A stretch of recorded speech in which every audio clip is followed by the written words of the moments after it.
Shalom. This is the book of Job, chapter 13, verse 4, and it reads, "But ye are forgers of lies. Ye are all physicians of no value. Call Halal Yahweh, Bahashem Yahweh Shai, Bahashem, Rakar Quadash, and double honors to the apostles and the elders of Great Millstone." I came across this news story that inspired me to do this particular video here. And I'm going to say this. This is a low-level attempt by Esau Edom to keep us away from our power. And how so? It states here in the caption, studies suggest intermediate fasting nearly doubles the risk of death from heart disease. I want to say this, if you're in this truth, if you're an Israelite, fasting, whether it be a full day of fasting or intermediate fasting, that's a part of our heritage. That's us coming back to our culture. And we all should be doing this and implementing this, all right, on the regular. And this includes me. I need to get back to doing this regularly, all right? Let me come out of this very quickly before I play this news story, because I want to share some facts with you about the benefits of intermediate fasting. And I won't read all of this, and bear with me because it's late and I might fumble over a few of my words, but nevertheless, the show must go on, right? Because again, there's something I need to be better at and more consistent at as well. It states the benefit of intermediate fasting includes weight loss, improvement of heart health, reducing inflammation, improves sleep, improves memory, improves cellular repair, improves gene expression. It also states here, right? I had some more information I want to share with you, brothers. What did I see it at? What did I see it at? Bear with me 1 second, brothers. Where was it at, brothers? Oh, okay, right here. It stated, animal studies show trusted sources have reported that fasting could protect brain health and increase the generation of nerves. That's beautiful. Now, let's come out of this and let's hear what these individuals have to say. I won't play all of this, but I'll play a portion of it and we'll get right into the precepts. In just the last hour or so, we've got this new study around something that you might have heard of, you might have done, you might be doing yourself, called intermittent fasting, IF. And it finds that it may nearly double the risk of dying from a heart issue. So remember, this is a kind of diet where you only eat like at certain times a day or within a certain time window. This study examined its impact on 20,000 Americans, the whole thing, raising some red flags about what's become a pretty popular way for some folks to try to lose weight. Now, the authors of this study say that fasting for 16 hours or more every day, in their words, significantly increased the risk of some kind of a heart disease-related death. I want to bring in our medical contributor, Dr. Kavita Patel for NBC News here. Let me say this. As I mentioned previously, we can see that fasting is a part of our Israelite culture, part of our heritage in Leviticus, the 23rd chapter and the 26th verse, which outlines the Day of Atonement. It's a full day of fasting, right? Fasting, it keeps the damn demons off of you, right? It humbles the flesh, okay? All right? So let's get back into what this woman has to say. Oof, there's a lot of studies out there about IF. We've covered them. Some of them say no material impact. This one clearly says there's more of a risk. Other studies have said it's actually good for heart health. It reduces inflammation, etc. There's a slew of those kinds of studies. How are we supposed to think? A person without a medical degree, what are we supposed to do? Yeah. Well, the scriptures tell us how to think, but let's proceed. Hallie, so the most important thing to kind of put in context is it's a presentation at the American Heart Association. That doesn't diminish, but it's not a peer-reviewed journal article quite yet, and there are a lot of caveats to it. The most important caveat is that this was self-reported data on 20,000 people. That's important, but it was based on... Because that's a lot of people. It's a lot of people, right. Self-reported on about 2 days of their diet kind of pattern. So I'm not saying that they didn't always follow like an 18-hour off eating and an 6-hour or 16-hour off and an 8-hour eating window, but and by that you mean people would say I'm only going to eat from 11 to 7 today, and then I'm not going to eat outside of that. Right. So let me say this, even me myself, I had to get built up to a full day of fasting. Say if you utilize Sunday as your day of fasting, right? What I would tend to do to get myself to a full day of fasting, say I would eat my last meal Saturday night, for example, and then when I wake up that Sunday, I would attempt to fast all the way to 12. Then the next Sunday of that following week, I would fast to 2 or 3. Then the next Sunday, right, I would fast to 4 or 5. And by the end, if you're doing that once a week, every Sunday, by the end of the month, you should be close to have yourself built up to a full day, and then as to where you can go a full day without eating. Try to just have a full day of just water. You want to continue to build yourself up, so that way you can get up to a full day of no eating or drinking, so on and so forth. All right, just a recommendation, but let's continue.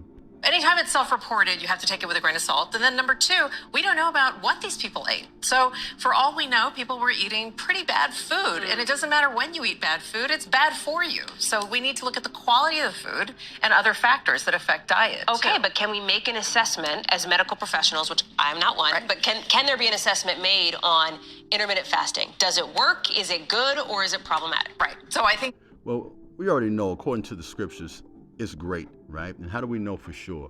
Because we're going to see here, the scriptures outline several instances where our people did a intermediate fast to receive protection, receive answers from the Lord, so on and so forth. And we see this here in the book of Ezra, chapter 8. I'll start at verse 1 and I'll jump around a bit to get to the point. And this is when we were headed back to Jerusalem. And it states here at chapter 8, verse 1, it says, list of family heads, and bear with me, brothers, it's late if I hadn't mentioned it already. It states, list of family heads returning with Ezra. These are the family heads and those registered with him who came up from Babylon during the reign of Artaxerxes. Now, let's jump down to verse 15, right? It states here, the return to Jerusalem. I assembled them at the canal that flows toward Ahava, and we encamped there 3 days. Remember, they were going back to Jerusalem. Now let's jump down to verse 21. And it states here, there by the Ahava canal, I proclaimed a fast, so that we might humble ourselves before our power and ask him for a safe journey for us and our children with our possessions. I was ashamed to ask the king for soldiers and horsemen to protect us from the enemies on the roads, because we had told the king, the gracious hand of our power is on everyone who looks to him, but his anger is against all who forsake him. So we fasted and petitioned our power about this, and he answered our prayers. So there we see, we can extrapolate that they fasted while they was on their way to Jerusalem. And as Ezra stated, the Lord answered their prayers, right? If you remember what happened in the book of Judges, in Judges chapter 20, verse 25 through 26, remember, Israel and Benjamin were at each other's necks, man. They were fighting, they were slaying one another, so on and so forth. And listen to what they did here, right? And Benjamin went forth against them out of Geba the second day, and destroyed down to the ground of the children of Israel again 18,000 men. All these drew the sword. Verse 26 is the point. Then all the children of Israel and all the people went up and came unto the house of the Most High and wept and sat there before the Lord. And Lord in all caps is Yahweh. This is the point. And fasted that day until the evening. So it sounded like they fasted from around about the afternoon until the evening. That would have been a relatively 8 to 10 hour span of time of no eating. Again, it shows you that they were fasting. They were seeking an answer from the Lord, or in this case, they were seeking peace from the Lord, right? And reading on, it states, and offered burnt offerings and peace offerings before the Lord. And let's come out of this, right? Because we see with Esther, in Esther chapter 4, verse 16, she fasted for 3 full days. And there's several other instances throughout the scriptures, right? It states, go gather all the Jews who are in Susa and fast for me. Do not eat or drink for 3 days or nights or day. I and my attendants will fast as you do. When this is done, I will go to the king, even though it is against the law. If I perish, I perish. So we see there where Esther, she fasted for 3 days. And we see this again with Ezra, right? When he wanted an answer from the angel in 2 Ezra chapter 5, verse 20. And it reads, so I fasted 7 days, mourning and weeping. like Uriel, the angel commanded me. And we all know the visions that Ezra received. He received more understanding, more knowledge, more wisdom of the scriptures, right? In the book of Joel, chapter 1, verse 14 through 15, it reads, "Declare a holy fast, call the sacred assembly, summon the elders and all who live in the land to the house of the Lord our power, and cry out to the Lord. Alas, for that day, for the day of the Lord is near. It will come like destruction from the Almighty." You see, fasting is part of our culture, whether it be a full day, intermediate, overnight, until the morning, from the midday until the evening, so on and so forth, because we want the Lord to have mercy upon us. Joel chapter 2, verse 12 through 14, it reads, "Even now, declares the Lord, return unto me with all your heart, with fasting and weeping and mourning. Rent your heart, get your mind right and not your garments. Change your mind, get it together, set your mind right and constantly endure, as the scriptures tells us. Return to the Lord your power, for he is gracious and compassionate, slow to anger and abounding in love, and he relents from sending calamity. Who knows? He may turn and relent and leave behind a blessing." You repent, you pray, you fast. The Lord may show mercy on you, because Lord knows we all need it. A grain offering and a drink offering for the Lord your power. And we're that offering. We make our bodies a living sacrifice. Okay? Just wanted to point that out really quickly.